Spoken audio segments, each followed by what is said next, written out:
Hey there, welcome back to Practically Social. I'm Zachary. Today we'll be talking about the anxiety-depression cycle. One of my main objectives here is to demystify the process of therapy by pulling back the curtain and revealing the great and powerful Oz. Therapy isn't as complicated as a lot of people think it is, so I try to make things a little more simple when I'm working with people in sessions, and that way they have a better understanding to say, oh, okay, maybe we take a theory and we distill it down a little bit so that it's a little more easy to understand, and then there's a more practical application on the other side of it. So one of the main things that I like to do in my sessions is what I call a function check. So is the thing that we're working on today developing into something that functions for you in your life and makes your life, if not a little more easier, a little less stressful, maybe a little less depressing, or a little less anxious? So today let's talk about the anxiety-depression cycle. Anxiety and depression are two separate diagnoses. As I talked about before, anxiety is worrying most of the time. It can cause a lot of the same symptoms as depression.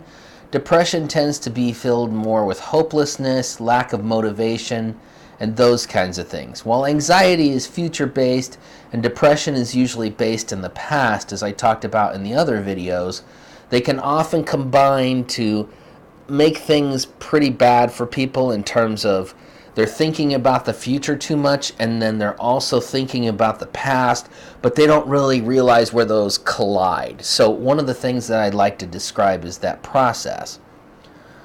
Since anxiety is future-based, people will think about what's going to happen tomorrow. Maybe they think about what's going on at work. They think about what's going on with their relationships. They may also think about things that are happening in the world right now, or especially with the economy, with the pandemic that's hopefully on its way of passing out, and now also the situation that's going on in Ukraine and other world stage events. So things are kind of stressful right now for a lot of people in terms of they've been going through a lot, and then there's more things that continue to crop up, especially things like gas prices, wanting to go on family vacations, and maybe they can't do that now because they can't afford the prices. So there's a lot of sort of future tripping about those kinds of things, the larger things, in addition to just the sort of micro things that we are encountering in our families and personal lives. Depression, on the other hand, is typically related to a lot of things that happened in the past, going all the way as far back as childhood. So whenever I'm working with someone in therapy, that's one of the first things that we do is we get in what I call the time machine. We go back and we talk about things in the past. Is there anything that happened there that was traumatic? Are there things that were put into your head that became belief systems for you? Using a CBT model, we try to talk about those and say, is this what's contributing to your depression, or is it something else? Typically what happens then is someone's thinking about the past all the time, and that's depressing them, which then leads to a lack of motivation. And so they do things like isolate, they avoid people, they don't complete daily tasks, maybe their hygiene is off, those kinds of things. Then after that, what occurs is they're sort of sitting with that depression on a regular basis. Okay, so we have a foundation of depression there, and then what ends up happening on the other side of that is there's a lot of expectation with anxiety. And there's a lot of expectations in general that people put on us, that we have in society. Maybe, we think we're supposed to be doing something with our career and we're not. We think we're supposed to be doing more things around the house and we're not. Or we may not even get enough personal time to be able to do things for ourselves and have some good self-care, we call it. So then you're sort of thinking about all of this all of the time and saying, oh, I didn't get this done, or what's going to happen when this happens? And so we move from the depression and sort of feeling sad and upset and down about that and hopeless to thinking that we can't achieve, to all of the other things that we're supposed to achieve, or all of the things that we think should happen, or in a lot of cases, what we don't know is going to happen. So I call this kind of the giant question mark. Anxiety is like a giant question mark that just sort of keeps bombarding you all the time and says, what's going to happen? What's going to happen? I don't know what's going to happen. So it's really stressful for a lot of people to move from the feeling demotivated and hopeless and sometimes suicidal. It's a very dangerous place to be. So if you're feeling that way and then you move from that into something like anxiety where you're just kind of questioning everything all the time, maybe it's keeping you up at night. Maybe it's bothering you during the day and you can't focus on the things that you want to accomplish.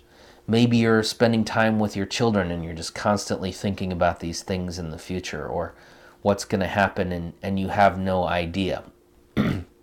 I would encourage you to seek some help, and through that help they can work with you in order to do things like CBT method.